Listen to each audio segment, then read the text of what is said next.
ফার্নিচারগুলো সব একে একে উঠে গেল লরিতে। আন্দুলদের ছোট কর্তাই তদারকি করে প্যাকার্সদের ধমক থামক দিয়ে মিটিয়ে নিল কাজটা। লরিটা ঘর ঘর আওয়াজ তুলে বাতাসে মোটা কালো ধোঁয়া মিশিয়ে চলে গেল। আন্দুল বাড়িটাও পরিত্যক্ত হয়ে গেল। পরিত্যক্ত হয়েই হয়তো পড়ে থাকতে হবে চিরদিন। এ গায়ে আর কে কিনবে দোতলা ঠাউস বাড়িটাকে? ঘরগুলো ফাঁকা পেট নিয়ে নিঝুম পাহাড় হয়ে দাঁড়িয়ে রইল। শুধু দোতলার কোণের এক টেরে ঘরটায় পড়ে রইল একটা প্রমাণ সাইজের আয়না। প্রহর কাটল, দিন কাটল, কাটল মাস।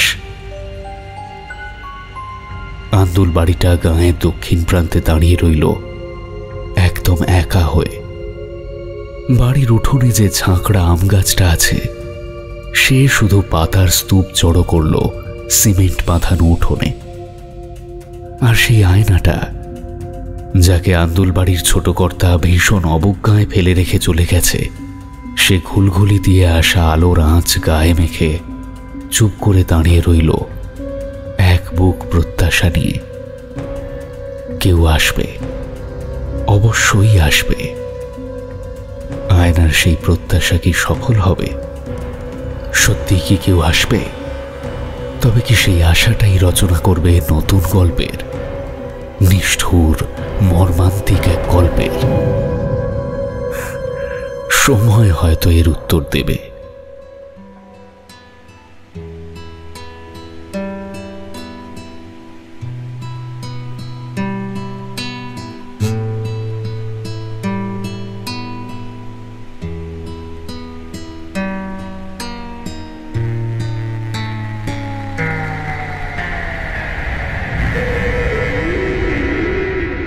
মিডনাইট হরর স্টেশনের সমস্ত গল্প শুনতে সাবস্ক্রাইব করুন আমাদের চ্যানেলে। শুনতে থাকুন হেমন্ত দত্তের কলমে আন্দুল বাড়ির আয়না।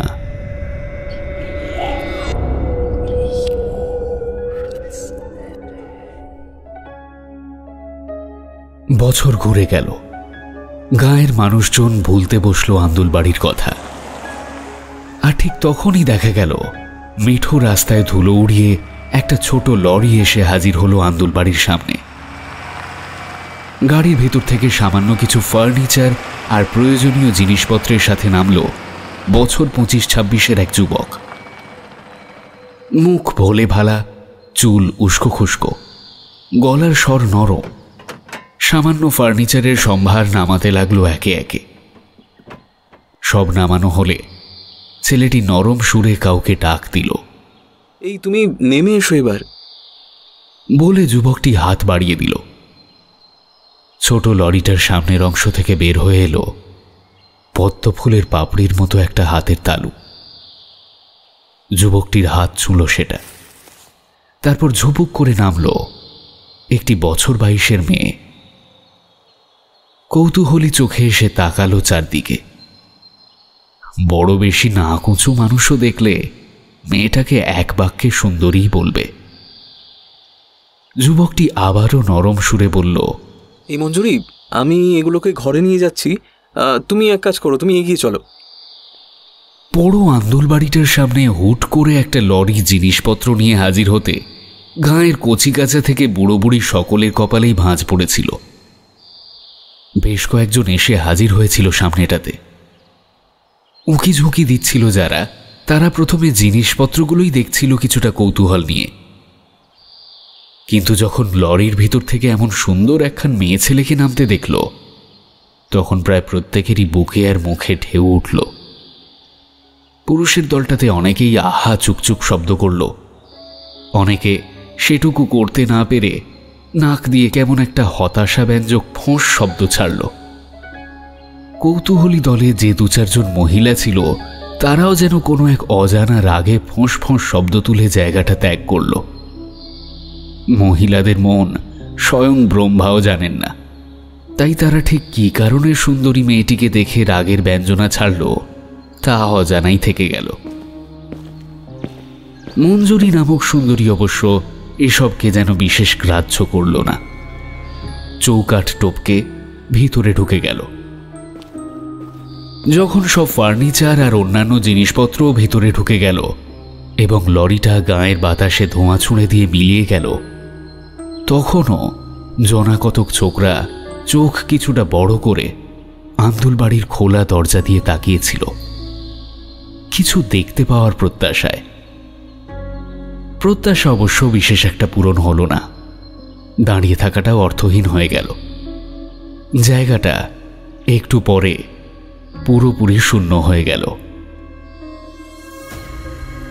মঞ্জুরি নামক সুন্দরী শ্যাওলা ধরা উঠোনে দাঁড়িয়ে কোমরে হাত দিয়ে চোখ ছোট করে তাকালো ঢাউস বাড়িটার দিকে।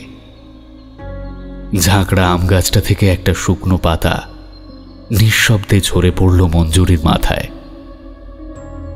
আর দোতলার কোণের এক টেরে ঘরে পড়ে থাকা জরাজীর্ণ আয়নাটা যেন নড়ে উঠল ঈষৎ। পাড়া ওঠা আয়নার কাছে আবছায়া একটা মুখের আদল ছায়ার মতো ভেসে উঠেই মিলিয়ে গেল।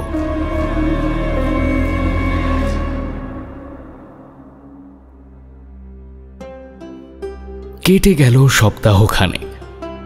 গায়ের মানুষজন দলে দলে হতাশ। এরকম একটা প্রায় পোড়ো বাড়িতে কোনো ভূত পেতনি ওদের ঘাড়ে লাফালো না। এ কেমন ধারা ব্যাপার শুনি। নিদেন পক্ষে গোটা দুই বিড়াল রাতে কাঁদতে পারত, তাও না। আটচালায় গড়ে ওঠা গল্পগুলো কেমন যেন নেতানো রুটির মতো হয়ে গেল। সবই যেন বড্ড স্বাভাবিক। ওই তো সকাল হলেই লোকটা ধোপদুরস্ত প্যান্ট শার্ট পরে পাশের গঞ্জের ব্যাংকে কাজে চলে যাচ্ছে। ওই তো আম গাছের কাকটা যেমন গলা ফাটিয়ে ডাকে রোজ, তেমনই ডেকে চলেছে। এমনকি ওই সুন্দরী মহিলাকে এক পলক দেখার জন্য যারা নানা অছিলায় বাড়িটার সামনে যাচ্ছিল, তারাও সুন্দরীর দর্শন বিশেষ একটা না পেয়ে যাওয়া প্রায় ছেড়েই দিল। গাঁয়ের দক্ষিণ প্রান্তে দাঁড়িয়ে থাকা আন্দুল বাড়িটা আবারও যেন একটু একটু করে নিঃসঙ্গ হয়ে গেল। আর ঠিক তখনই ঘটনাটা ঘটল। আপাতত নিচের ঘরগুলোই ব্যবহার করছে প্রতীক আর মঞ্জুরি। সাফসুতরো করে নিয়েছে লোক লাগিয়ে। মোটামুটি গুছিয়ে নিয়েছে মঞ্জুরি তার অস্থায়ী সংসারটাকে। আর সেই গোছাতে গিয়েই সে দেখেছিল ফার্নিচার মোটামুটি সব এলেও আয়না আসেনি সেই দলে। মহা বিপত্তি। বিপত্তি অবশ্য বেশিক্ষণ দানা বাঁধেনি। এখানে আসার দ্বিতীয় দিনই সে দোতলার কোণের এক টেরে ঘরটাতে আবিষ্কার করেছিল আয়নাটাকে। প্রথমটা অবশ্য অবাক একটু হয়েছিল মঞ্জুরি, কিভাবে ওটা এখানে ফেলে গেছে বাড়ির প্রাক্তন মালিক। তবে অবাক ভাব দ্রুত ঝেড়ে ফেলেছিল। বুঝেছিল পাড়া ওঠা আয়না অনেকটা চলৎশক্তিহীন মানুষের মতো। যতদিন তার কেরামতি ততদিনই তার দাম। তারপর তাকে ফেলে যাওয়াই হয়তো দস্তুর। মঞ্জুরির এত ভারী ভারী তত্ত্বচিন্তা নিয়ে মাথা ব্যথা নেই। আয়নাটা পাওয়া গেছে, ব্যাস। যতদিন না নতুন আয়না আসছে ততদিন এটাতেই কাজ চালাবে সে। যেমন ভাবা তেমন কাজ। কাজের লোককে দিয়ে সেটা ধরে করে নামানো হলো শোবার ঘরটিতে। প্রতীক বিকেলে ফিরে আয়নাটা দেখে অবাক হয়েছিল, আপত্তিও করেছিল। এই আয়না তুমি কোথায় পেলে মঞ্জুরি? মঞ্জুরি তার ভোলে ভালা স্বামীর ঝাঁকড়া চুলটা একটু ঘেঁটে দিয়ে হাসতে হাসতে বলল, কিনে আনলুম। কেন, পছন্দ হয়নি? আরে দূর, বাজে বকো না তো। এরকম জটা ফাটা আয়না, না না না, ওটাকে বিদায় করো। আমি কাল পরশু নাগাদই। আরে থামো তো, এখন আয়না লাগবে না, এটাতেই বেশ কাজ চলবে। প্রতীক আর কথা বাড়ায়নি। ধোঁয়া ওঠা চায়ে আনমনে চুমুক দিয়েছিল। জিভটা পুড়ে গিয়েছিল গরম চায়ে, আর ওজোর আপত্তিটাও নিভে গিয়েছিল। ফলস্বরূপ রয়ে গেছে আয়নাটা। ঘরের বাঁদিকে দেওয়াল বরাবর সে দাঁড়িয়ে আছে প্রহরারত রক্ষীর মতো, নাকি এক রোখা সাক্ষীর মতো? সময় কি তবে তার উত্তর এবার দেবে?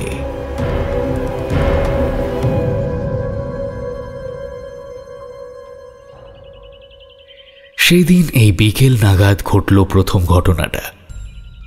মঞ্জুরি দুপুরে একটু ঘুমিয়ে গিয়েছিল। ঘরটর গোছানোর জন্য কদিন খাটাখাটনিও হচ্ছিল বিস্তর। ঘুম যখন ভাঙল, বেলা গড়াতে শুরু করেছে। বিছানা ছেড়ে উঠে দরজাটার দিকে তাকালো সে আনমনে। তারপর এলো চুলে এগিয়ে গেল আয়নাটার দিকে। নিজের মনেই গুনগুন করে গান গাইতে গাইতে সে চুল আঁচড়াতে শুরু করলো। একটু পরেই প্রতীক আসবে, একসাথে চা খাবে। কিন্তু হঠাৎই থেমে গেল সে। কেউ একজন তার পিছনে এসে দাঁড়িয়েছে। তার দেহের অধিকাংশটাই মঞ্জুরির দেহের আড়ালে। শুধু একটা হাত দেখা যাচ্ছে, ধপধপে ফর্সা, সুডোল একটা হাত। চকিতে করল মঞ্জুরি। না, কেউ নেই, আর কেউ নেই। এটাই যেন তার বুকে ভয়ের একটা পাথর গড়িয়ে দিল। কণ্ঠনালী কেঁপে উঠল আলতো। কিছুটা কাঁপা পায়ে এগিয়ে গিয়ে আধ ভেজা দরজাটা খুলে বাইরের বারান্দায় গেল। এদিক ওদিক তাকালো, কৌতূহল আর ভয় নিয়ে। না, সত্যিই কেউ নেই। ভয়ের পাথরটা আরো একটু গড়িয়ে গেল। নিজের মনেই বলল, কেউ কি এসেছিল? জুৎসই কোনো উত্তর দিতে পারল না তার ভয়ার্ত মন। ফিরে এলো ঘরের ভিতর। দ্বিধা নিয়ে আবার এগিয়ে গেল আয়নাটার দিকে। কাঁপা কাঁপা চোখে তাকালো, পাড়া ওঠা কাছে। মন বলল আবারও দেখতে পাবে ঠিক পিছনে দাঁড়িয়ে একটা অবয়ব। কিন্তু না, কিছু নেই। মঞ্জুরি আবার ঘাড় ঘুরিয়ে দেখতে চাইল। কেউই নেই। নিজের মনেই মাথা নেড়ে বিড়বিড় করল, ধুর, কি সব ভাবছি, কে বা আসবে? আবারও গুনগুন করে গান গাইতে শুরু করলো সে। চিরুনি নরমভাবে বুলিয়ে গেল মাথার চুলে। আয়নার সামনে একটা স্টিলের ট্রে থেকে চুলের ক্লিপটা তোলার জন্য ঝুঁকতে গিয়েই থেমে গেল মঞ্জুরি। শরীরে আছড়ে পড়ল বিদ্যুতের একটা ফলা। হয়তো ছায়া ছায়া মূর্তির মতো কেউ যেন দাঁড়িয়ে। এবারে শুধু ভরসা হাতটা নয়, দেখা যাচ্ছে শরীরের বেশ কিছুটা অংশ। অর্ধেক লাল চেরি ঠোঁট আর কালো ওড়না ঢাকা আবছায়া মুখের অনেকটাই ঘষাটে কাচে ফুটে উঠেছে। এবার চকিতে নয়, ধীর ভঙ্গিতে ঘুরল মঞ্জুরি। না, এবারেও কেউ নেই। ভয়টা সরে গিয়ে এক রাশ রাগ বিরক্তি যেন গ্রাস করল মঞ্জুরিকে। চিৎকার করে উঠল সে, কে কে আছো এখানে? উত্তর দিচ্ছ না যে? কাঁপতে থাকা শরীরটা নিয়ে হাঁটু গেঁথে মেঝেতে বসে পড়ল মঞ্জুরি। চোখ দুটো বুজে সামলাতে চাইল নিজেকে। কাটল কয়েকটা মুহূর্ত। চারিদিকে যেন এক নিশ্ছিদ্র নীরবতা পুরো চাদর বিছিয়ে দিয়েছে কয়েক মুহূর্তের জন্য। নিজেকে থিতু করে উঠতে চাইল সে। আর ঠিক তখনই মঞ্জুরির মনে হলো দুরন্ত গতির একটা ট্রেন ঝমঝম শব্দ করে বেরিয়ে গেল।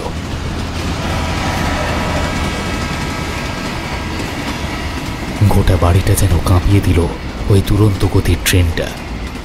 মঞ্জুরির মনে হলো সে যেন পড়ে যাবে মেঝেতে ছিটকে। দাঁতে দাঁত চেপে পার করল মুহূর্তটা। শরীর ও বাড়ির কাঁপন থামলে উঠে পড়ল সে। ফিরে আসা সাহস ও শক্তিটাকে নিয়ে বিছানায় ধপাস করে বসে পড়ল। আরও একটু পরে বাইরের দরজাটা খোলার আওয়াজ হলো। কোনো এক প্রতিবর্ত ক্রিয়ায় ছুটে গেল সে। দেখল প্রতীক আসছে। সেই ঝাঁকড়া চুল, সেই ভোলে ভালা হাসি। প্রতীককে আসতে দেখে মঞ্জুরির বুকে আটকে থাকা দমটা আওয়াজ করে বেরিয়ে এলো। কিছুক্ষণ আগের মুহূর্তগুলো সে পুরোপুরি ছেড়ে ফেলতে চাইল। গরম চায়ে চুমুক দিয়ে গল্পটা বলতে শুরু করল প্রতীক। মালিনী তো ভীষণ পছন্দ করত তরুণকে, কিন্তু একদিন সে জানতে পারল এই এক অভ্যাস এখানে নতুন গড়েছে প্রতীক। রোজ বিকেলে চা খেতে খেতে একটা করে গল্প সে শোনাবেই। মঞ্জুরিও চা খেতে খেতে নীরবে শুনে চলে সেসব গল্প, কখনো আলগোচে, কখনো মন দিয়ে। কিন্তু বেশ কয়েকটা গল্প শোনার পর মঞ্জুরির মনে হয়েছে প্রতীকের প্রত্যেকটি গল্পের শেষ অংশটা যেন প্রায় একই, কোনো এক বিশ্বাসঘাতকের বিবেক দংশন। তবুও শোনে মন দিয়ে বা আলগোচে। কিন্তু আজ আলগোচে শুনতে শুনতে কখন যে পুরোপুরি আনমনা হয়ে গেছে বুঝতে পারেনি। হাতে নাড়া খেতে চমকে উঠল সে। এই মঞ্জুরি, কি হলো? চমক ভেঙে মঞ্জুরি দেখল প্রতীক এক দৃষ্টে তাকিয়ে আছে তার দিকে, ঠোঁটে চিলতে হাসি। নরম স্বরে জিজ্ঞেস করল, কি হলো, ভালো লাগছে না শুনতে? দ্রুত নিজেকে গোছালো মঞ্জুরি, আলগা হাসি নিয়ে বলল, আরে না না, শুনছি তো। প্রতীকের দৃষ্টি এখন ভীষণ স্থির। মঞ্জুরি মৃদু কাঁপা স্বরে বলল, তারপর? প্রতীক দৃষ্টি নামিয়ে নিল। এই প্রথম মঞ্জুরির মনে হল প্রতীকের ভোলে ভালা দৃষ্টির আড়ালে যেন বিষাক্ত ধারালো বর্ষার ফলা লুকিয়ে আছে। বুকটা তুলে উঠল তার।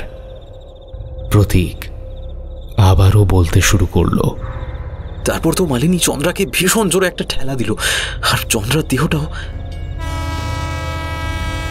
মঞ্জুরি কোনো এক আতঙ্কে চোখ বুজে ফেলল।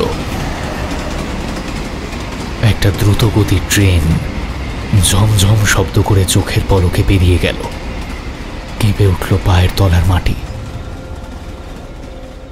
মঞ্জুরির শরীরটাও কেঁপে উঠল যেন থরথর করে। কাঁপুনি থামলে উঠে পড়ল সে। ধীর পায়ে এগিয়ে চলল ওয়াশরুমের দিকে। প্রতীক ডাক দিল, এই মঞ্জুরি, কি হলো, কোথায় যাচ্ছ? মঞ্জুরি কোনো উত্তর দিল না, কেমন একটা ঘোরের মধ্যে এগিয়ে চলল। প্রতীক দ্রুত উঠে গিয়ে মঞ্জুরির হাতটা ধরল। কি হলো মঞ্জুরি, শরীর খারাপ লাগছে নাকি? রক্ত, আমার গালে রক্তের ছিটে এসে লাগলো, ধুয়ে আসি। প্রতীক ছেড়ে দিল হাতটা। মঞ্জুরি ধীর পায়ে এগিয়ে চলল। প্রতীক শুধু বোবা এক দৃষ্টি নিয়ে তাকিয়ে রইল মঞ্জুরির চলার পথের দিকে। পাল্টে গেল যেন কত কিছু। চটপটে মঞ্জুরি কেমন থমথমে হয়ে গেছে এখন, ভীষণ ভীষণ আনমনা।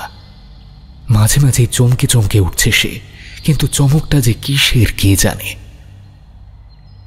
প্রতীক দেখল মঞ্জুরি সবই করছে, কিন্তু কিছুই যেন করছে না। কিছুটা চিন্তিত মুখেই ব্যাংকে যাওয়ার আগে আয়নাটার সামনে চুল আঁচড়াচ্ছিল সে। মঞ্জুরি এসে দাঁড়ালো ধীর পায়ে। অদ্ভুত এক দৃষ্টি নিয়ে সে তাকিয়ে আছে প্রতীকের দিকে। কিছু বলবে? মঞ্জুরির ঠোঁট দুটো ঈষৎ কাঁপল। বলল, আচ্ছা, তুমি আয়নায় আর কাউকে দেখতে পাচ্ছ? প্রতীক চোয়াল কঠিন করল, মৃদু গম্ভীর স্বরে বলল, পাচ্ছি। পাচ্ছ? একটা ধবধবে ফর্সা হাত, টকটকে লাল চেরি ঠোঁট, কাঁপা চোখ। কই, কোথায়? এই তো এখানে। বলেই দ্রুত ঘুরে মঞ্জুরিকে জড়িয়ে ধরল প্রতীক। আবেগঘন স্বরে বলল, কি হয়েছে বলো তো আমায়? কি হয়েছে তোমার? মঞ্জুরি ঝাঁপিয়ে পড়ল প্রতীকের বুকে, কান্না ভেজা স্বরে শুধু বলল, জানি না কি হয়েছে, শুধু মনে হচ্ছে ওই আয়নাটার সামনে দাঁড়ালে। আরে ছাড়ো তো, একা একা থাকো, হাবি যাবি সব চিন্তা করো। কি হলো এই মঞ্জুরি, কাঁদছো কেন?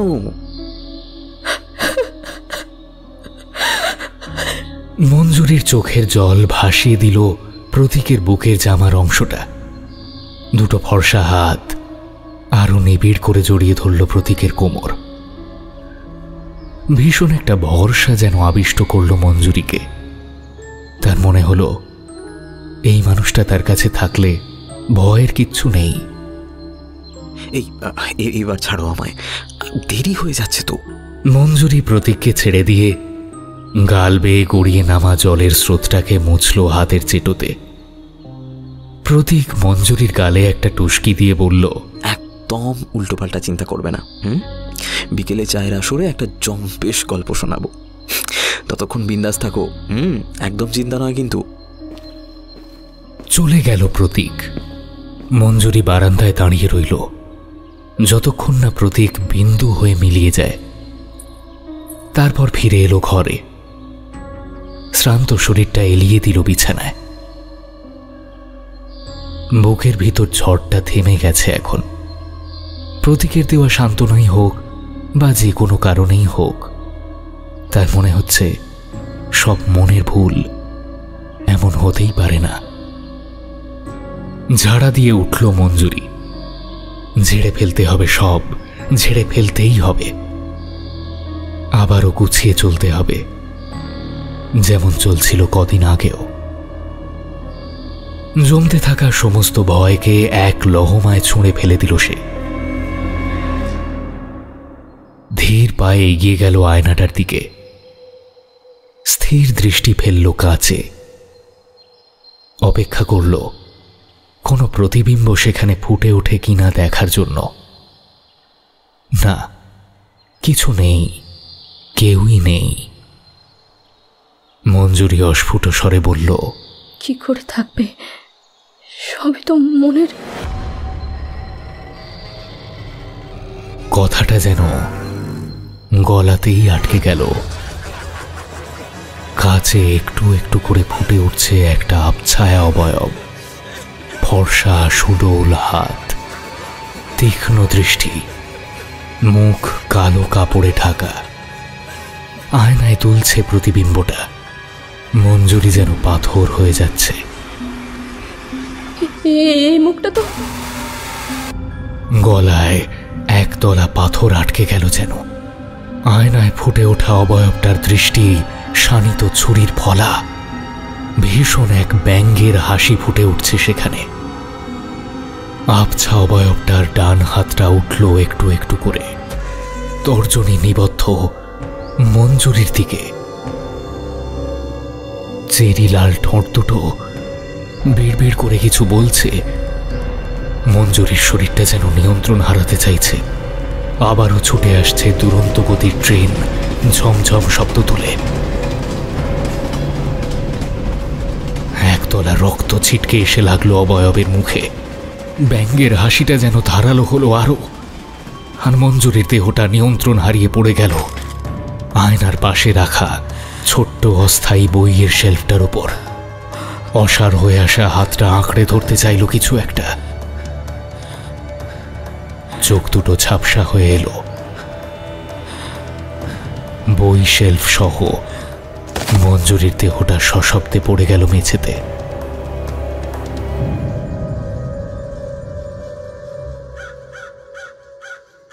প্রহর কাটল, রোদ চড়া হলো বাইরে। আম গাছের কাকটা তারস্বরে ডেকে গাঁয়ের লোককে জানান দিতে চাইল হয়তো কিছু। কর্কশ ডাকটা মঞ্জুরির কানের পর্দাতেও ধাক্কা দিচ্ছে। ধাক্কাটা ছড়িয়ে পড়ছে মস্তিষ্কে, স্নায়ুতন্ত্রে। শরীরটা এবার নড়ল একটু। ঠোঁট দুটো ফাঁক হলো ঈষৎ। উদ্ভ্রান্ত এক দৃষ্টি নিয়ে জরিপ করল গোটা ঘরটা। ঝাড়া দিয়ে উঠতে গেল, দেখল হাতের মুঠোয় ধরা একটা বই। বুঝতে পারল চেতনা হারিয়ে পড়ে যাওয়ার সময় হাতটা ধরতে চেয়েছিল কিছু, ধরেছে এই বইটাকে। মঞ্জুরি দেখল মেঝেতে চারপাশে ছড়িয়ে ছিটিয়ে পড়ে অনেকগুলো বই। নিজের শরীরটাকে টেনে তুলল সে, গোছাতে শুরু করলো এক এক করে। আর তখনই একটা বইয়ের ভিতর থেকে মেঝেতে পড়ল কিছু। মঞ্জুরি তাকিয়ে দেখল একটা ফটো। প্রতীকের এই বইটার ভেতরে এটা কার ফটো? ঝুঁকে তুলল সেটা, আর ফটোটাতে চোখ পড়তেই মঞ্জুরির গোটা শরীরে যেন বিদ্যুৎ খেলে গেল, কেঁপে গেল ফটো ধরা হাতটা। এই মেয়েটার ছবি এখানে কিভাবে এলো? তবে কি প্রতীক? আর ভাবতে পারল না মঞ্জুরি। শরীর আবারও নিয়ন্ত্রণ হারাতে চাইছে। টলতে টলতে গিয়ে বসল বিছানায়। বুকে ঝড় উঠেছে। ভয়ঙ্কর অতীত, ঘৃণ্য পাপ, লজ্জার ইতিহাস ফিরে আসতে চাইছে দৃশ্যপটে। চোখ দুটো ঝাপসা হয়ে আসছে একটু একটু করে। শ্রান্ত শরীরটা এলিয়ে পড়ল বিছানায়। চোখ দুটো কোনো এক ক্লান্তিতে বুঝে এলো তার আবারও। মনের দ্বার রক্ষীও হয়তো একটু ঘুমোতে চাইল। আর সেই সুযোগে মনের গোপন কালো কুঠুরিতে যে সত্য, যে নিষ্ঠুর সত্য এতদিন লুকোনো ছিল, বের হয়ে আসতে চাইল গল গল করে। যেমন করে কোনো সুপ্ত আগ্নেয়গিরির মুখ হঠাৎ কোনো কারণে খুলে যায় আর বের হয়ে আসে তপ্ত লাভা, ঠিক তেমন করেই।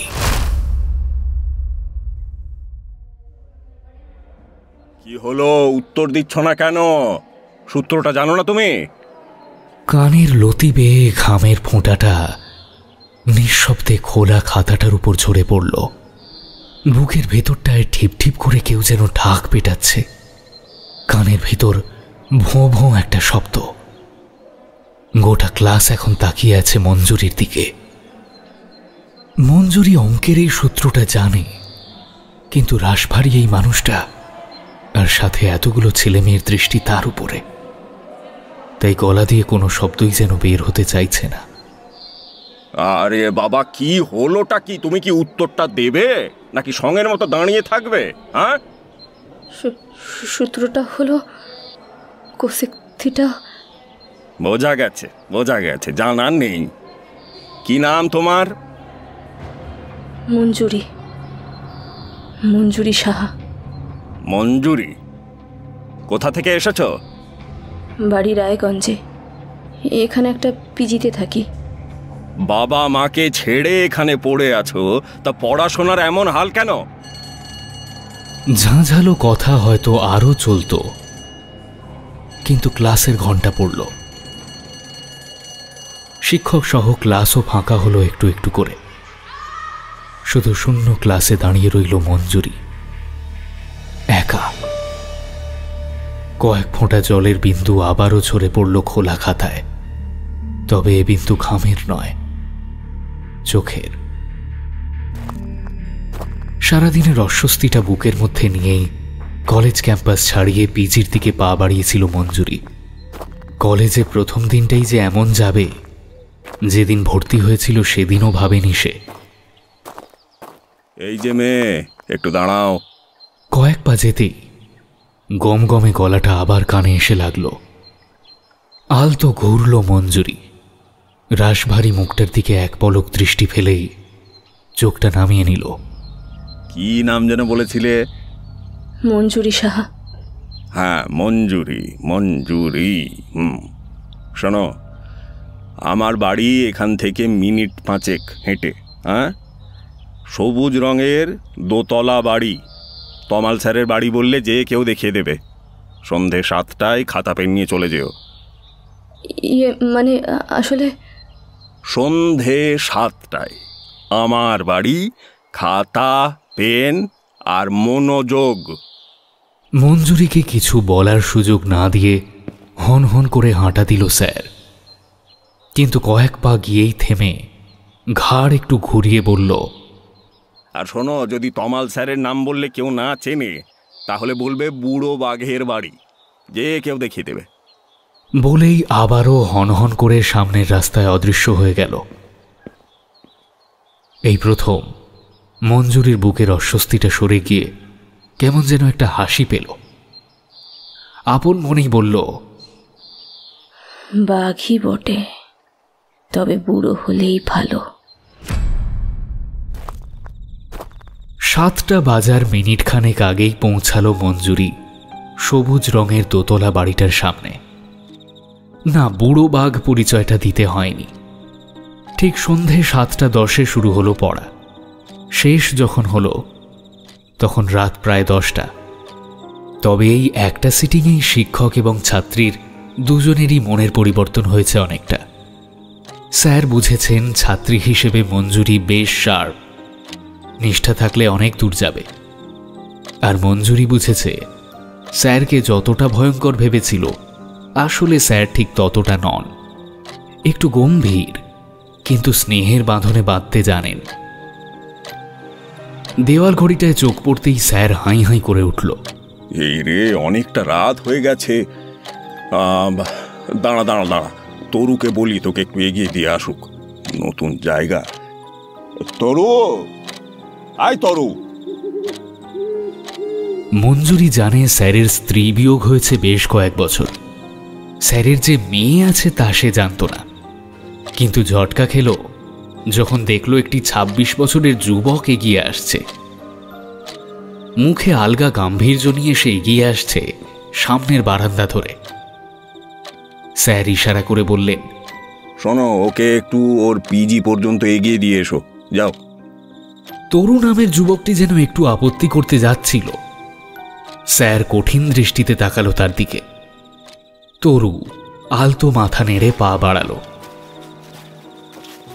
গোটা রাস্তায় তরুবাবুর মুখ থেকে একটা কথাও শোনা গেল না। মঞ্জুরি পিজির ভিতর ঢুকতে গিয়েও থেমে গিয়ে বলল, আচ্ছা, আপনার নামটা এরকম মেয়েদের মতো কেন? তরু এক পলক স্থির দৃষ্টিতে দেখল মঞ্জুরিকে, তারপর গম্ভীর স্বরে বলল, এতে তো তোমার অসুবিধা হওয়ার কোনো কারণ দেখি না। বাই দ্য ওয়ে, আমি তরুদীপ। বলেই উল্টো দিকে ঘুরে চোখের পলকে অদৃশ্য হয়ে গেল। মঞ্জুরি দেখল তার চলে যাওয়াটা, নিজের মনেই বলল, বাপরে, বাঘের ছানা বাঘই হয়।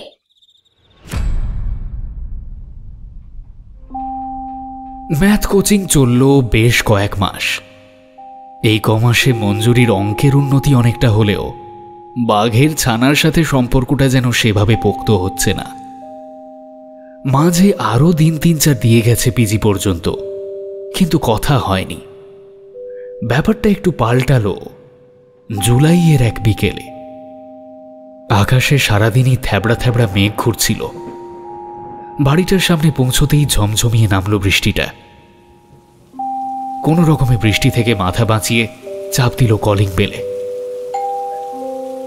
দরজা খুলতেই কিছুটা নাড়া খেল মঞ্জুরি।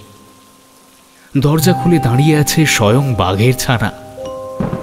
মৃদু গম্ভীর স্বরে সে বলল, বাবাকে হঠাৎ একটু বাইরে যেতে হয়েছে, ফিরতে রাত হবে। কেন, তোমায় কিছু জানায়নি? মঞ্জুরি এক পলক দেখল তরুকে, তারপর আলতো মাথা নেড়ে বলল, ও আচ্ছা, ঠিক আছে, আসছি। বলছি বৃষ্টি পড়ছে তো, তুমি যাবে কি করে? ভিজে যাবে তো। মঞ্জুরি বুঝল ছাতা না নিয়ে বের হওয়াটা বড় বোকামি হয়ে গেছে। তবুও বলল, কি আর করা যাবে, ভিজেই চলে যাব। না না, দাঁড়াও দাঁড়াও, আমি ছাতা নিয়ে আসছি। না না, আপনাকে আর কষ্ট করে যেতে হবে না, আমি চলে যাচ্ছি। বৃষ্টি এক্ষুনি ধরে যাবে।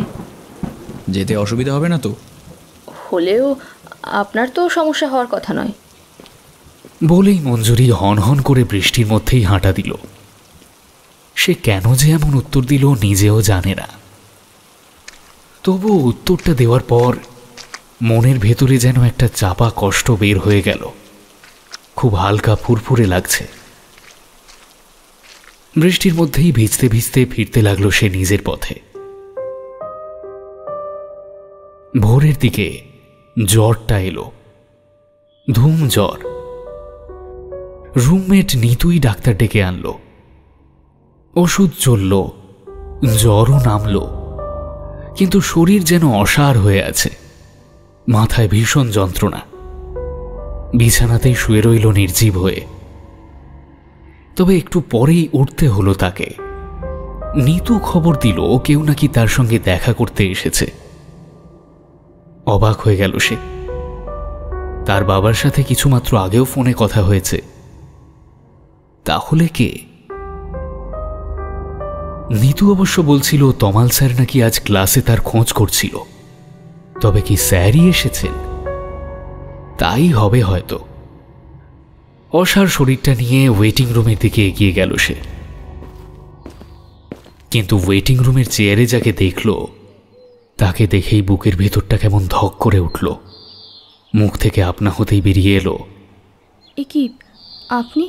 হ্যাঁ মানে ওই বাবা বলেছিল তোমার নাকি খুব জ্বর, তাই ওই মানে এসছিলাম একটু। শরীরের কষ্ট সত্ত্বেও হেসে উঠল মঞ্জুরি।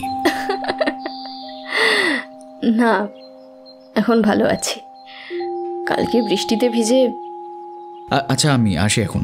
বলেই মঞ্জুরিকে কিছু বলার সুযোগ না দিয়েই চোখের পলকে অদৃশ্য হয়ে গেল। মঞ্জুরি হাঁ করে রইল একটু। যা বাবা, ঠিক করে খবর দেওয়ার আগেই হাওয়া হয়ে গেল। ছোট্ট একটা শ্বাস ছেড়ে ঘুরতে গেল, আর ঠিক তখনই চোখে পড়ল টেবিলে রাখা জিনিসগুলো। একটা হেলথ ড্রিঙ্কসের পাউচ আর ক্রিম ক্র্যাকার বিস্কুটের প্যাকেট। আরও একবার নীরবে হেসে ফেলল মঞ্জুরি। অস্ফুটে শুধু বলল, আচ্ছা মানুষ বটে। সময় গড়ালো। সম্পর্ক যেন গাঢ় হতে শুরু করলো মঞ্জুরি আর তরুদীপের। কলেজেও গুঞ্জন শুরু হলো। নিতু তো একদিন ক্লাসে বলেই ফেলল, এই মঞ্জুরি, কবে ট্রিট দিচ্ছিস? কিসের ট্রিট? আহা, নিকু পুষু, কলেজে সবাই বলছে তুই নাকি ওই বুড়ো বাঘের ছেলের সাথে। ধুর, বাজে বকিস না, জাস্ট ফ্রেন্ড। হ্যাঁ বাবা, ওরকম জাস্ট ফ্রেন্ড সবাই থাকে, তারপরেই তো কাঁধে পা তুলে। কথার মাঝেই তমাল স্যারকে ক্লাসে ঢুকতে দেখা গেল। নিতু ঠেলা দিল মঞ্জুরিকে। এই ওই দেখ, তোর জাস্ট শ্বশুর এসে গেছে। সপ্তাহ 2 বাদেই আমন্ত্রণটা পেল মঞ্জুরি। তরুদীপ নিজেই এসেছে কার্ডটা দিতে। মঞ্জুরি হাঁ হয়ে দেখল কার্ডটা। চোখ যা দেখছে, মন যেন তাকে বিশ্বাস করতে চাইছে না। তরু মৃদু স্বরে বলল, আশা করি আমন্ত্রণটা রাখবে। চেষ্টা করব। তরু কিছু একটা বলতে গিয়েও যেন থেমে গেল। তারপর ঝড়ের বেগে বেরিয়ে গেল। তরু চলে গেলেও মঞ্জুরি বসে রইল আরও একটুক্ষণ। মনে মনে বলল, একটা গিফট কিনতে হবে, ভালো গিফট। সন্ধ্যের মুখটাতে বের হয়েছিল মঞ্জুরি। নিতুকে সঙ্গে নিতে চেয়েছিল সে, রাজি হয়নি, তাই একাই বেরিয়েছে। তবে নিতুর সাইকেলটা নিয়েছে আজ। যতটা সম্ভব দ্রুত প্যাডেলে সে পৌঁছল বাজারে। কিন্তু বাজারের পরিবেশ আজ যেন খুব থমথমে। দোকানপাটও বেশিরভাগ বন্ধ। গিফট স্টোরটার দিকে একটা চাপা অস্বস্তি নিয়ে এগিয়ে গেল সে। এর আগে নিতুর সাথে একদিন এসেছিল, ভালো কালেকশন থাকে। এক পলক চোখ বুলিয়ে দেখতে লাগলো আইটেমগুলো। হঠাৎ চোখ আটকে গেল একটা বাঘের ছানায়। নিজের মনেই হাসলো একটু। দোকানদারকে বলল, দাদা ওইটা দিন তো। বাঘের ছানাটাকে হাতে নিয়ে একবার আলতো আঙুল ছোঁয়ালো। সে ভাবতেই পারেনি তরু তার জন্মদিনে ইনভাইট করবে, তাই কার্ডটা পেয়ে একটু অবাকই হয়েছিল। এখন কেনা গিফটটা নিয়ে মনে মনে বলল, বাঘের ছানার জন্মদিনে বাঘের ছানাই মানায়। দোকানদার ভ্রু কুঁচকে জিজ্ঞেস করলো, কি হলো দিদি, হাসছেন কেন? মঞ্জুরি দ্রুত গোছালো নিজেকে। প্রসঙ্গ পাল্টাবার জন্য বলল, না মানে আজ বাজার এমন থমথমে কেন গো? আর থমথমে, ঘন্টাখানেক আগে একটা শ্যুট আউট হয়েছে। শ্যুট আউট, হ্যাঁ, ফুলে ফুলে মারামারি। দেখেন না কেমন ক্যাচাল হয়, আর কটা লাশ পরে দেখেন। কথাগুলো শুনেই মঞ্জুরির মনটা কেমন তিতকুটে হয়ে গেল। দ্রুত দাম মিটিয়ে নামলো রাস্তায়। মিনিট দুয়েক যাওয়ার পরেই একটা হুড খোলা জিপ ঠাসাই লোক নিয়ে হই হই রবে চোখের পলকে পেরিয়ে গেল। মঞ্জুরি বুঝল দোকানদারের কথা সত্যি হতে চলেছে। দ্রুত প্যাডেলে চাপ দিল সে। দোকানের শাটার নামানো আর কাঁচ ভাঙার শব্দ কানে এলো। মঞ্জুরির চোয়াল কঠিন হল। হট্টগোল বাড়ছে, কিন্তু তখনও মঞ্জুরি ভাবেনি একটু পরেই কত ভয়ঙ্কর বিপদ আসতে চলেছে তার জীবনে। উল্টো দিক থেকে ছুটে আসছে একটা ছেলে ঊর্ধ্বশ্বাসে। তাকে তাড়া করেছে একটা মোটর বাইক। মোটর বাইকে চড়ে আসছে দুজন সন্ডা মার্কা লোক। ছেলেটা মঞ্জুরির পাশ দিয়ে দৌড়ে যাওয়ার সময় বাইক আরোহীর একজন ছুঁড়ল খিস্তির সাথে গুলিটা। একটা আগুনের গোলা ছুটে এলো সেখান থেকে। ছেলেটা হুমড়ি খেয়ে পড়ে গেল মঞ্জুরির সাইকেলের উপর, আর গুলিটা মঞ্জুরির কানের পাশ দিয়ে গিয়ে বিঁধল উল্টো দিকের দোকানের শাটারে। মঞ্জুরিও ছিটকে পড়ে গেল সাইকেল থেকে। সাইকেলটা গড়িয়ে গেল সামনের রাস্তায়। ছেলেটা আবার উঠেই দৌড়তে শুরু করলো।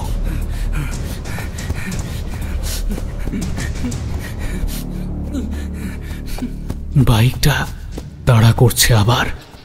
মঞ্জুরি দেখল চোখের পলকে চারপাশের দোকানগুলো সব বন্ধ হয়ে গেল। রাস্তা এখন একদম শুনশান। মঞ্জুরি উঠল, উদ্ভ্রান্তের মতো তাকালো এদিক ওদিক। কেমন একটা ভয় যেন গ্রাস করল তাকে। নিজেকে গুছিয়ে নিয়ে এগিয়ে যেতে গেল, আর তখনই কনুইয়ে চটচটে একটা অনুভূতি হলো। দেখল কনুইটা ছড়ে গেছে অনেকটা। রক্ত গড়িয়ে নামছে বাজুবে। বাঘের ছানাটাও ঝুড়ি থেকে ছিটকে পড়ে গেছে দূরে। ছুটে গিয়ে তুলে নিল সেটা। একবার বুকে জড়িয়ে ধরল। এটা আমার বাবান সোনার, এটাকে আমি কিছুতেই হারাতে দেব না। কনুইয়ের যন্ত্রণা উপেক্ষা করে সাইকেলটার দিকে এগিয়ে গেল সে। পড়ে থাকা সাইকেলটা তুলল হ্যাঁচকা টানে।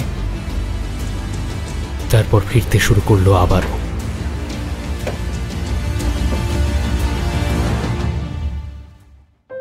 গোলাপি চুড়িদারটাই পরল মঞ্জুরি।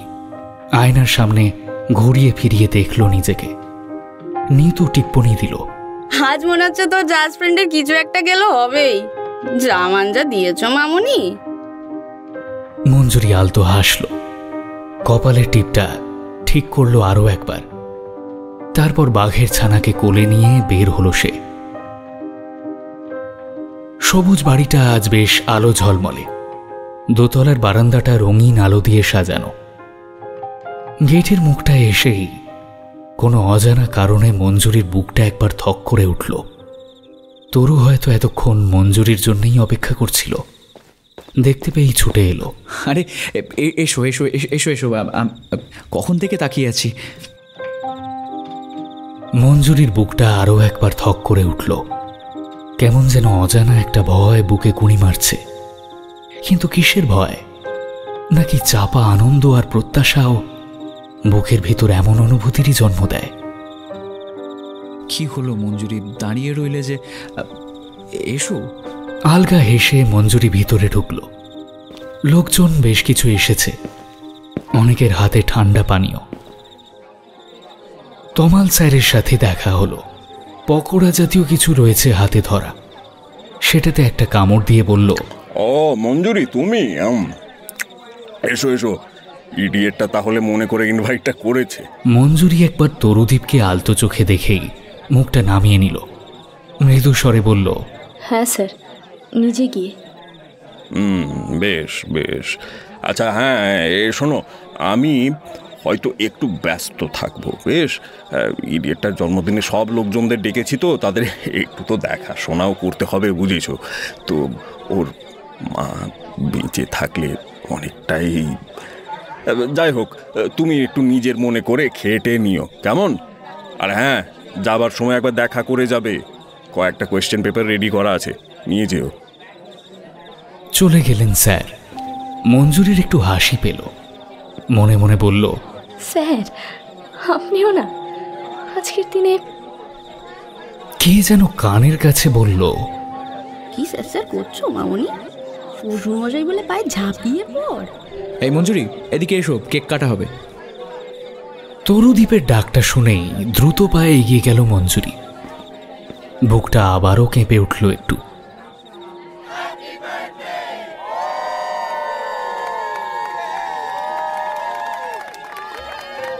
Take a byte. তরুদীপ এক টুকরো কেক মঞ্জুরির মুখের সামনে ধরল। মঞ্জুরি যেন কিছুটা অপ্রস্তুত হয়ে গেল, কিন্তু তরুদীপের পরবর্তী কথাটা যেন কাঁপিয়ে দিল তাকে। বলছি, দোতলার বারান্দায় একটু অপেক্ষা করো, তোমার সঙ্গে বিশেষ কথা আছে। কেকটা যেন মঞ্জুরির গলায় আটকে যাবে মনে হচ্ছে। বুকটা কাঁপছে তিরতির করে। তরুদীপ চলে গেল হাসতে হাসতে কোণের সোফাটার দিকে। মঞ্জুরি ধীর পায়ে এগিয়ে গেল বারান্দায়। হালকা হালকা ঘাম জমেছে কপালে। সে খুব ভালো করেই জানে তরুদীপ আজ কোন প্রস্তাব দিতে চলেছে, কিন্তু সেই জানা কথাটাই কল্পনা করে বুকে যেন ঝড় উঠতে চাইছে। নিজেকে একটু গোছালো মঞ্জুরি। এক পলক তাকালো সামনে। লোকজন বাড়ছে, হাতে তাদের ঝলমলে প্যাকেট। আর তখনই মঞ্জুরির খেয়াল হলো বাঘের ছানাটা এখনো তাকে দেওয়া হয়নি। একটু পরেই মঞ্জুরি দেখল তরু আসছে, মুখে এক মন ভোলানো হাসি। একা একা অনেকক্ষণ দাঁড় করিয়ে রাখলাম, তাই না? আরে না না, ঠিক আছে, আগে এটা নিন তো, দিতেই ভুলে গেছি। তরু প্যাকেটটা নিয়ে হাসতে হাসতে বলল, নাইস চয়েস, বুড়ো বাঘের ছানা। না, ইয়ে মানে পছন্দ হলো তাই। বেশ বেশ, যাই হোক, যেটা বলবো বলছিলাম। একটু সময় নিল তরু, তারপর একই রকম মৃদু স্বরে বলল, আমি একজনকে ভালোবাসি, আর আমি জানি সেও আমাকে মনে মনে ভালোবাসে খুব। মঞ্জুরি মনে মনে বলল, জানি বাবু জানি। এবার টুক করে আই লাভ ইউ মঞ্জুরিটা বলে ফেলো তো শোনা। এই মঞ্জুরি, বলছি দেখ এটা কেমন হয়েছে। মঞ্জুরি দেখল তরুদীপের হাতে একটা ডায়মন্ড রিং। হিরেটা চকচক করে উঠল আলোতে। মঞ্জুরির বুকটা আবারও কোন এক আনন্দে তিরতির করে কেঁপে উঠল। তরুদীপকে আজকে সবার সামনেই তাহলে? বাপরে! কি হলো, কিছু বললে না যে ভালো নয়? ও হ্যাঁ হ্যাঁ, খুব সুন্দর। তোমার কিন্তু আমার একটা কাজ করে দিতে হবে মঞ্জুরি, করবে তো?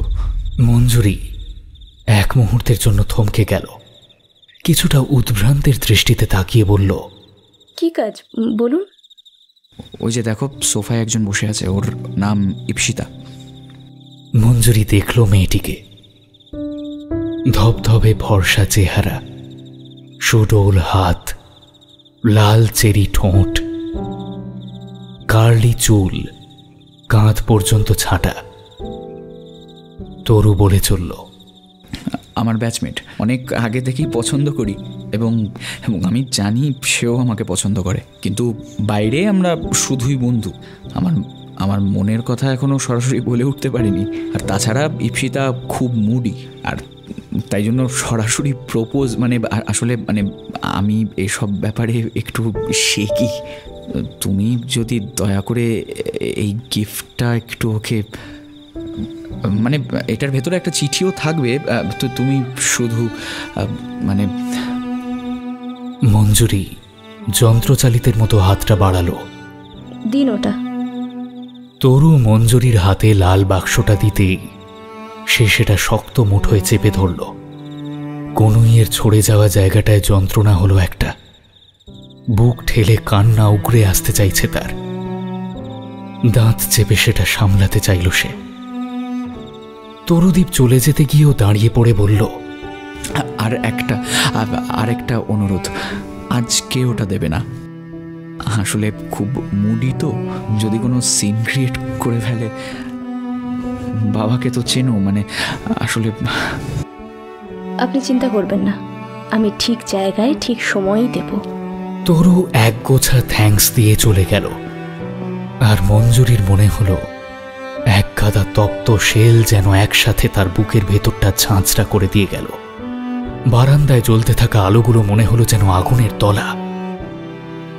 মঞ্জুরির এক মুহূর্তের জন্য মনে হলো কাল বাজারে ফেরার পথে বাইক আরোহীদের ছোঁড়া গুলিটা যদি সত্যিই তার বুক ফুঁড়ে যেত, তাহলে অন্তত শান্তি পেত সে। চোখে আটকে রাখা জলের বিন্দুটা উপবৃত্তাকার হয়ে গড়িয়ে পড়ল গাল বেয়ে। হাতের চেটো দিয়ে আলতো করে মুছল সেটা, নিজেকে পুরো দস্তুর গোছালো। মনের ভিতর যে আশাটা জন্মেছিল একটু একটু করে, এক লহমায় তা নিঃশেষ করে দিয়ে গেছে তরুদীপ। মঞ্জুরি ঠোঁটে শুকনো হাসি নিয়ে বলল, just friend, really just friend. Manjuri ধীর পায়ে এগিয়ে গেল কোণের সোফাটার দিকে, হাত বাড়িয়ে বলল, হ্যালো, আমি মঞ্জুরি। ঈপ্সিতা আলতো মাথা নাড়ল শুধু, মঞ্জুরির প্রতি বিশেষ একটা আগ্রহ দেখালো না। মঞ্জুরি বসল সোফায়। আপনাকে একটা বিশেষ জিনিস দেওয়ার আছে। বিশেষ জিনিস মানে? কাল বিকেল 4টে রেল ক্রসিংয়ের কাছে দাঁড়াবেন। আমি তো তোমার কথা কিছু বুঝতেই পারছি না। পারবেন, কাল আগে জিনিসটা হাতে পান। এটুকু বলতে পারি, কাল বিকেল 4টের পর আপনার জীবনের মোড় ঘুরে যেতে পারে। কিন্তু ওখানে কেন? অন্য কোথাও, মানে কোনো রেস্টুরেন্টেও তো মিট করা যেতে পারে। হ্যাঁ, তা পারে, কিন্তু আমার টিউশন আছে ওই পথেই 4:30তে। রেল ক্রসিং ধরেই যাব। আমি 4:10 পর্যন্ত আপনার জন্য অপেক্ষা করব, বাকিটা আপনার ব্যাপার। ঈপ্সিতা কিছুটা হাঁ হয়ে তাকিয়ে রইল মঞ্জুরির মুখের দিকে। মঞ্জুরি উঠে পড়ল। আর একটা কথা, জিনিসটা হাতে পাওয়ার আগে এ নিয়ে কারোর সাথে কথা বলবেন না। ওটা পাওয়ার পর কাকে কি বলবেন, ভবিষ্যতে কি করবেন, সেসব সম্পূর্ণ আপনার ব্যাপার। বলেই ঈপ্সিতাকে কিছু বলার সুযোগ না দিয়েই হন হন করে জায়গাটা ছেড়ে, আলো ঝলমলে বাড়িটা ছেড়ে সামনের রাস্তায় অদৃশ্য হয়ে গেল মঞ্জুরি। ঈপ্সিতা শুধু কৌতূহল আর বিস্ময় নিয়ে থ হয়ে বসে রইল সোফাতেই। ঠিক বিকেল 4টেতে ঈপ্সিতা হাজির হলো ক্রসিংয়ের কাছে। রাস্তা ফাঁকাই এখন। একবার রাস্তার দিকে তাকালো, মঞ্জুরি আসছে কিনা দেখার জন্য। মাথার ভিতর কেমন একটা অস্বস্তি। কি দিতে চায় মেয়েটা, যেটা তার জীবনের মোড় ঘুরিয়ে দেবে? একবার হাত ঘড়িটা দেখল, 4:05। ঝমঝম করে শব্দ তুলে একটা ট্রেন চলে গেল। হাওয়ার বেগে উড়ে গেল কুর্তির নিচের অংশটা। রেল লাইনের এত গা ঘেঁষে দাঁড়াতে অস্বস্তি হচ্ছিল তার, কিন্তু অন্য কোথাও সরে গিয়ে দাঁড়ালে যদি মঞ্জুরির সাথে দেখা না হয়, যদি মেয়েটা তাকে দেখতে না পেয়ে চলে যায়। চড়া রোদের আঁচ বিকেল 4টেতেও গাল পুড়িয়ে দিচ্ছে। ফর্সা গাল টকটকে লাল হয়ে গেছে এখন, তবুও দাঁড়িয়ে রইল সে। একটা ছাতা নিলে ভালো হতো। হাত ঘড়িটা আরও একবার দেখল, 4:12। তবে কি মঞ্জুরি নামক মেয়েটা তার সাথে কোনো মজা করল? মেজাজটা গরম হয়ে গেল ঈপ্সিতার। বিড়বিড় করে বলল, না, মেয়েটাকে এতটা বিশ্বাস করা উচিত হয়নি। গনগনে রাগটা নিয়ে পাটা বাড়াতে গেল, আর তখনই দেখল ছায়ামূর্তির মতো মঞ্জুরি এগিয়ে আসছে তার দিকেই। কাঁটা এখন 4:15 ঘরে। মঞ্জুরি এগিয়ে এসে ঈপ্সিতার গা ঘেঁষে দাঁড়াল। মঞ্জুরির মুখটা কালো ওড়না দিয়ে এমন ঢাকা, ঈপ্সিতা এক মুহূর্তের জন্য চিনতে পারল না। আলগা হাসি দেখা গেল মঞ্জুরির মুখে। ঈপ্সিতা হাত ঘড়িটা দেখল, 4:17। কিছুটা অধৈর্য হয়ে বলল, কই, কি দেবার টেবার আছে বলছিলে, দাও। মঞ্জুরি চকিত দৃষ্টিতে জরিপ করল রাস্তাটাকে, রেল লাইনটাকে দেখল একবার, তারপর পিঠের ব্যাগ থেকে বের করল ছোট্ট লাল বাক্সটা। তরুদীপের মুখটা এক মুহূর্তের জন্য তার চোখের পর্দায় ভেসে উঠল। চোয়াল কঠিন হলো আপনা থেকে। বুকের ভিতর জ্বলছে আগুনের একটা স্ফুলিঙ্গ, কাল থেকে সেটা যেন পোড়াতে চাইছে সবকিছুকে। ইপ্সিতা হাতে নিয়েছে লাল বাক্সটা, ঘুরিয়ে ফিরিয়ে দেখছে। রেল লাইনটা কাঁপছে, ওই ছুটে আসছে দুরন্ত গতির ট্রেনটা ঝমঝম শব্দ তুলে। ইপ্সিতা তুলেছে ডায়মন্ড রিংটা আঙুলে। ট্রেনটা একদম কাছে চলে এসেছে। ইপ্সিতা কিছু একটা বলতে যাচ্ছিল, আর ঠিক তখনই মঞ্জুরি সজোরে ধাক্কাটা দিল। ইপ্সিতার শরীরটা শূন্যে উঠে আছড়ে পড়ল রেল লাইনে। দুরন্ত গতির ট্রেন ইপ্সিতাকে পিষে দিয়ে বেরিয়ে গেল চোখের পলকে।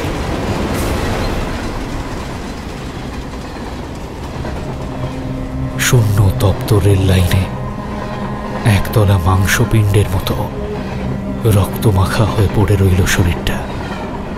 মঞ্জুরি ছোট্ট একটা শ্বাস ছাড়ল, তারপর স্বাভাবিক ভঙ্গিতে এগিয়ে চলল কোচিং সেন্টারের পথে। সন্ধে গড়িয়ে গেছে অনেক আগে। কোচিং সেন্টারে নিজেকে যতটা সম্ভব স্বাভাবিক রেখেছে সে, কিন্তু আর যেন পারছে না। বিষাক্ত একটা কীট কামড় বসাচ্ছে বুকে। উদ্ভ্রান্তের মতো মঞ্জুরি হেঁটে চলল রাস্তা ধরে। কোচিং সেন্টারে সুজয় একবার রেল লাইনে কোনো একজনের ট্রেনে কাটা পড়ার কথাটা তুলেছিল। মঞ্জুরির বুকটা কেঁপে উঠেছিল এক মুহূর্তের জন্য। দ্রুত গুছিয়েছিল নিজেকে, কিন্তু যে সহজ ভাবটা এতক্ষণ ধরে রেখেছিল তা যেন ফিকে হতে শুরু করেছে। বেখেয়ালে হাঁটতে হাঁটতে কখন যে চলন্ত বাসটার সামনে চলে এসেছিল খেয়ালই করেনি। এ কি করছো? হ্যাঁচকা এক টানে কেউ টেনে নিল তাকে। আরে এক্ষুনি তো চাপা পড়তে। মঞ্জুরি দেখল ঝাঁকড়া চুলের একটা ছেলে টেনে ধরেছে তার হাত। ছেলেটার মুখে কেমন যেন একটা কালো ছাই মাখা, চোখে কষ্ট আর আতঙ্ক। মঞ্জুরি অস্ফুট স্বরে বলল, আসলে বিকেলে হাঁটতে হাঁটতে। যাই হোক, আমার নাম প্রতীক। চলো তোমাকে কিছুটা এগিয়ে দিয়ে আসি, না হলে আবার কখন বাসের সামনে। পথটা প্রায় নীরবেই পেরিয়ে এলো দুজনে। পিজির একটু আগে থামল প্রতীক। মৃদু স্বরে বলল, আশা করছি এবার যেতে পারবে। বাই দ্য ওয়ে, তোমার নামটা কিন্তু জানা হয়নি। কি নাম তোমার? আমি মঞ্জুরি। ছেলেটার চোখ দুটো ধক করে জ্বলে উঠল, চোয়াল কঠিন হল। ভীষণ একটা ধারালো হাসি ছড়িয়ে পড়ল গোটা মুখ জুড়ে। মৃদু অথচ কঠিন স্বরে সে বলল, তোমার গালে রক্ত লেগে আছে, ওটা ধুয়ে নিও মঞ্জুরি।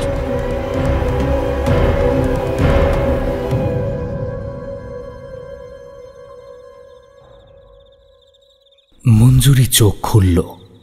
হাতের মুঠোয় তখনও ধরা আছে ফটোটা। এই মেয়েটার ফটো প্রতীকের বইয়ের ভিতরে এলো কিভাবে? তারপর কোনো এক ঘোরের মধ্যেই মঞ্জুরি উঠে এগিয়ে গেল আয়নাটার কাছে।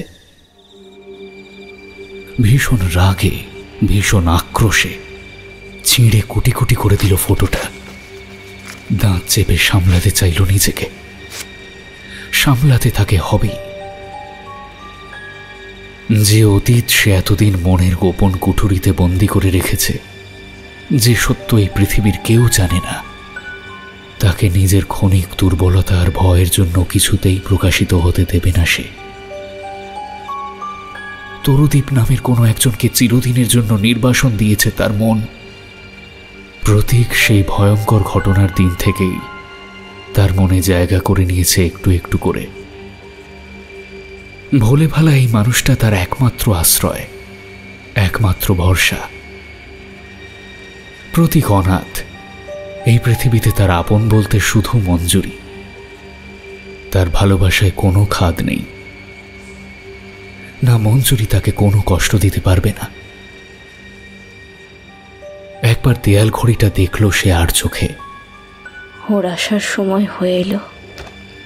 দ্রুত হাতে পড়ে থাকা বইগুলো তুলে শেলফে রাখল। কোটি কোটি হয়ে যাওয়া ফটোগুলো তুলে একটা প্যাকেটে ভরে ফেলে দিল ডাস্টবিনে। এবার নিজেকে ঠিক করে গোছাতে হবে, যেমনটা প্রতীক চায় চা খাবে দুজনে, মন দিয়ে শুনবে তার গল্পগুলো। ঠিক সময়ে মঞ্জুরি জেনে নেবে ফটোটার কথা। সে জানে প্রতীক তার সাথে কোনোভাবেই প্রবঞ্চনা করবে না। চিরুনিটা তুলে নিল, যত্ন নিয়ে বাঁধল চুল। সে বুঝে গেছে আন্দুলবাড়ির এই আয়নায় দুলতে থাকা প্রতিবিম্বটা, যেটাকে সে ঈপ্সিতার বলেই মনে করেছিল, সেটা আসলে তার দুর্বল মনের আগাছা। সে আগাছাকে কোনোভাবেই বাড়তে দেবে না সে। চিরুনিটা রেখে একটা টিপ পড়ল। মুখে একটা সহজ ভাব নিয়ে ঘুরতে গেল মঞ্জুরি। আর ঠিক তখনই আবার ফুটে উঠল ছায়া ছায়া প্রতিবিম্বটা। দুলছে সেটা পাড়া ওঠা কাছে। মঞ্জুরি মন ঠিক করল, না ভয় সে পাবে না। দুলতে দুলতে স্থির হলো প্রতিবিম্বটা। এখন স্পষ্ট হচ্ছে সেটা, শরীর স্পষ্ট হচ্ছে, মুখের আদল পুরোপুরি স্বচ্ছ। প্রতিবিম্বটা আঙুল তুলেছে মঞ্জুরির দিকে আবারও। মঞ্জুরি স্থির দৃষ্টিতে দেখল আয়নায় ফুটে ওঠা প্রতিবিম্বটাকে। সে বুঝতে পারল সে ভুল ভেবেছিল। প্রতিবিম্বটা ঈপ্সিতার নয়, তার নিজের। ব্যঙ্গের হাসি তার নিজের প্রতিবিম্বের মুখেই। প্রতিবিম্ব নয়, মঞ্জুরির বিবেক, তার পাপ বোধ ফুটে উঠছে তারই অবয়ব নিয়ে। তার কর্মফল তাকে নিয়ে এসেছে এখানে, দাঁড় করিয়ে দিয়েছে এক ঘষাটে আয়নার সামনে। ট্রেন আসার ঝমঝম শব্দ হচ্ছে আবার, একটা ভয়ঙ্কর মৃত্যু আর্তনাদ। একতলা রক্ত যেন আয়নার ভেতর থেকে এসে পড়ল মঞ্জুরির গালে। পাগলের মতো শেলফ থেকে একটা ভারী বই তুলে সে সজোরে ছুঁড়ে মারল আয়নাটায়। আয়নাটা ভেঙে গেল ঝনঝন করে। বেশ কয়েকটা কাচের টুকরো এসে গেঁথে গেল মঞ্জুরির কপালে, গালে, বুকে।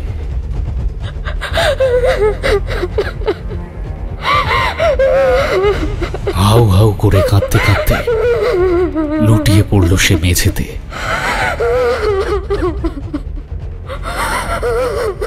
বুক ফাটা এক কান্না প্রতিধ্বনিত হতে লাগলো আন্দুলবাড়ির ঘরটা জুড়ে।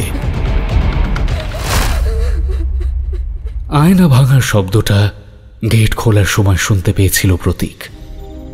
কিছুটা দৌড়ে এসে দাঁড়িয়েছিল দরজাটার সামনে।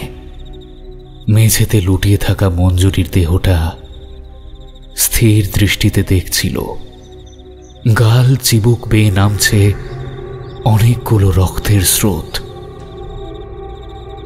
ধারালো হাসিটা প্রতীকের ঠোঁটের কোণে ঝিকিয়ে উঠেই মিলিয়ে গেল। ধীর পায়ে সে ফিরে এলো বারান্দায়। গলার বোতামটা একটু আলগা করে আরাম করে চেয়ারে বসে চোখ বুঝল সে। চোখের পর্দায় ভেসে উঠল একটা মুখ। রক্তে ভেসে যাচ্ছে শরীর। প্রাণটা তখনও ধিক ধিক করে রয়ে গিয়েছিল দলা পাকানো মাংসপিণ্ডটায়। কাঁপা কাঁপা হাতটা ধরেছিল প্রতীকের হাত। দম নিতে নিতে বলেছিল, দাদা ভাই, মঞ্জুরি মঞ্জুরি আমাকে মঞ্জুরি আমাকে লাইনে। প্রতীকের হাতটা ছেড়ে নিষ্প্রাণ সেই হাত সশব্দে পড়ে গিয়েছিল বিছানায়। প্রতীকের এ জগতের একমাত্র আপনজনকে কেড়ে নিয়েছে ভয়ঙ্কর এক মৃত্যু। বুক ঠেলে উঠে আসা কান্নাটা দাঁত চেপে দমন করেছিল প্রতীক। মস্তিষ্কের প্রকোষ্ঠে শুধু ধাক্কা খেয়েছিল একটাই নাম, মঞ্জুরি। প্রতীক শরীরটাকে আরো একটু এলিয়ে দিল চেয়ারে। চোখ বুজেই বসে রইল। অনেকগুলো বছর একটু একটু করে সে এগিয়েছে, খোঁজ নিয়েছে অনেক কিছুই। ঈপ্সিতার সমস্ত ছবি সে সরিয়ে নিয়েছিল তার নিজের বাড়ি থেকে। নিজেকে অনাথ বলে প্রতিপন্ন করেছিল মঞ্জুরির সামনে। নিজের মন গড়া বিবেকের চাবুক লাগানো গল্পগুলো নিয়ম করে শুনিয়েছিল মঞ্জুরিকে। বিবেকের চাবুক, সব থেকে ধারালো অস্ত্র। ঠিক সময় বইয়ের ভিতর রেখেছে ঈপ্সিতার ছবিটা। তার মন বলছিল ঘটতে চলেছে কিছু। পাপের বিবেক চাবুক মারতে চলেছে ঘৃণ্য ষড়যন্ত্রকারীকে, নিষ্ঠুর হত্যাকারীকে। হঠাৎই শীতল একটা ছোঁয়া পেয়ে চোখ খুলে গেল প্রতীকের। কেউ তার ঝাঁকড়া চুলে বিলি কাটছে নরম আঙুল দিয়ে।